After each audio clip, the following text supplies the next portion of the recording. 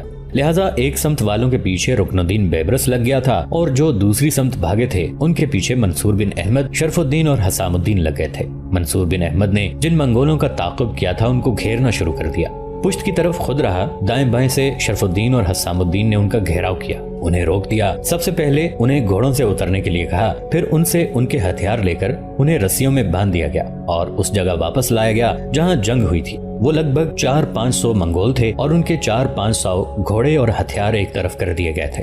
ان سب کو نہتہ کر کے کھڑا کرنے کے بعد اچانک منصور بن احمد کو کوئی خیال گزرا، اپنے لشکریوں کے بیچ میں وہ زمین پر بیٹھا سجدہ ریز ہوا، پھر وہ بڑے کرب خیز انداز میں دعا مانگ رہا تھا، اے اللہ، تیرے کن فیکون کے نغموں میں پانی کے بلبلے ہواؤں کے بگولے جنم لیتے ہیں، اے خدائے جزل، یہ گاتا چاند ہنستے ستارے، یہ زندگی کی تڑپ اور اپنے شانوں پر چیختے بادل اٹھائے اور فضاؤں میں نشیلے خواب بکھیرتی یہ ہوا، سب تیرے کن کا کمال ہے، اے رب لا زوال۔ مسلمانوں پر خون میں نہائی منزلوں کی گرد بحران کے دور اور جمود کے عہد کا دور ہے، ہمیں ہمت و استقامت دے کہ ہم منگولوں جیسے ابلیسوں کے منہ میں لگام ڈال کر ان کے اسم و جسم، ان کے نبض و نفس میں تیرگی کی ٹھوکریں بھر دیں۔ اے اللہ، میری مدد فرما کہ ہم ابہام پرست، متعصب اور جنونی منگولوں کے لیے مقدر کی بے نامی اور بربادی کھڑی کر دیں۔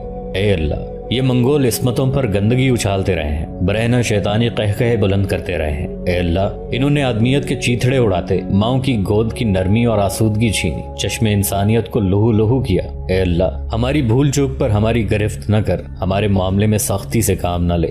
اے اللہ، ہمیں ہمت دے، ہماری مدد فرما کہ ہم اسلام کے غیر متبدل اصولوں پر قائم رہتے ہوئے پھر سے اپنی شیرازہ بندی کر کے دشمن کے اتحاد عملی اور ان کے شجر اقبال کو کاٹ کر رکھتے ہیں۔ اے اللہ، ہماری مدد فرما۔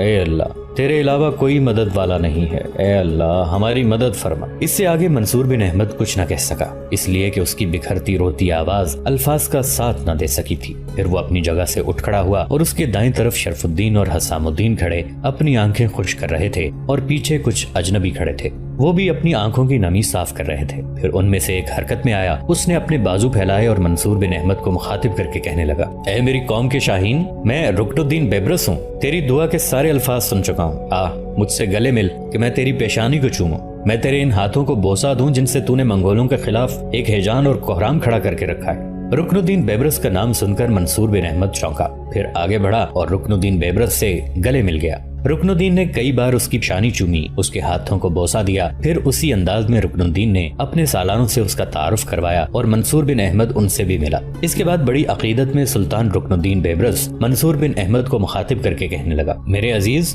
تیری ساری خبریں، تیرے سارے کارنامے، تیرے سارے مارکے مخبروں کے ذریعے ہمیں مصر میں پہنچتے رہے ہیں، میں نے کچھ بھی نہیں کیا جس کی آپ تعریف کر رہے ہیں، میں موت کے سمندر سے بھاگا ہوا ایک لشکری ہوں، حالات نے مجھے افسردہ چراغوں کی دھوئیں جلتی چربی کی طرح پگھلنے کے لیے زندہ رہنے دیا، جنگل کی صداؤں کی طرح بھاگ کر میں کوہستان قیچاک کی طرف آیا۔ سلطان محترم، آپ جانتے ہیں بھاگے ہوئے لشکری کو لوگ ایسا صحرا سمجھتے ہیں جس میں کشف حقائق نہ ہو، ایسا صدف سمجھتے ہیں جس میں موتی نہ ہو، ایسا پتھر جس میں گوہر نہ ہو، ایسی صحبا جس میں تلخی نہ ہو، ایسا پھول جس میں خوشبو نہ ہو، ایسا نطق جس میں حلاوت نہ ہو۔ میں تو یوں جانیے اب خود فراموشی کے عالم میں پڑا ہوں، موقوفی عمل کا لشکری ہوں، زندگی کے عذاب سے، تباہی اور بربادی سے بھاگا ہوا ایک ناکام سالار ہوں۔ رکن الدین نے ایک بار پھر آگے بڑھ کر منصور بن احمد کو گلے لگا لیا، پھر اپنے دونوں ہاتھ اس کے شانوں پر رکھے اور بولا، میرے عزیز، ایسی کوئی بات نہیں ہے، میں جانتا ہوں کہ تم بغداد کے لشکریوں کے نائب سالار اعلیٰ رہے ہو. تم نے اور تمہارے سالار اعلیٰ فتح الدین داؤد نے یقیناً بغداد شہر کے نواح میں ہلاکو خان کو بدترین شکست دی تھی. اگر دوسرے سالار منگولوں کا تعاقب کر کے ضد نہ کرتے تو اب تک حالات مختلف ہوتے, ہماری تاریخ مختلف ہوتی اور تم ہلاکو کا تعاقب کرتے ہوئے یقیناً صحرائے گوبی کا رخ کرتے. لیکن چند سالاروں کی کوتاہی اور ان کی عاقبت نااندیشی نے ہمارے لیے تباہی اور بربادی کے در کھول دیے. یہاں تک کہتے کہتے رکن الدین کو رک جانا پڑا, اس لیے کہ ایک مسلح جوان اپنے گھوڑے کو سرپٹ دوڑاتا ہوا آیا. منصور بن احمد اسے پہچان گیا تھا, وہ اس کے مخبروں میں سے ایک تھا. اس موقع پر منصور بن احمد رکن الدین بیبرس کی طرف دیکھتے ہوئے کہنے لگا, سلطان محترم, یہ میرا ایک مخبر آیا ہے, دیکھتے ہیں یہ کیا کہتا ہے. قریب آ کر اس مخبر نے بلند آواز میں سلام کیا. پھر وہ سب سے مصافحہ کرنے کے بعد منصور بن احمد کے قریب ہوا اور بے پناہ خوشی کا اظہار کرتے ہوئے کہنے لگا, امیر, میں آپ کے لیے ایک خوشخبری لے کر آیا ہوں. یہ الفاظ سن کر رکن الدین بیبرس, منصور بن احمد اور وہاں کھڑے سالار اور لشکری چونکے تھے. یہاں تک کہ وہ مخبر پھر بولا اور کہنے لگا, امیر منصور بن احمد, آپ کے لیے اچھی خبر یہ ہے کہ خداوند قدوس نے آپ کو ایک اور بیٹا دیا ہے. جہاں آپ کے پہلے بیٹے کا نام احمد بن منصور ہے, اب آپ کی بیوی نے اپنے دوسرے بیٹے کا نام سعد بن منصور رکھا ہے. یہ خبر سن کر سب بے پناہ خوشی کا اظہار کر رہے تھے. باری باری سب منصور بن احمد کو مبارکباد دینے لگے تھے. پھر رکن الدین نے کچھ سوچا اور منصور بن احمد کو مخاطب کر کے کہنے لگا, میرے عزیز, میں نے سن رکھا ہے کہ تمہاری بیوی کا نام کیتھرین ہے اور وہ آرمینیا کے شہنشاہ کی بیٹی ہے. ہلکا سا تبسم اس موقع پر منصور بن احمد کے چہرے پر نمودار ہوا. پھر کہنے لگا, سلطان محترم, آپ نے ٹھیک سنا ہے, میری بیوی کا نام کیتھرین ہے اور وہ آرمینیا کے بادشاہ ہیشون کی بیٹی ہے.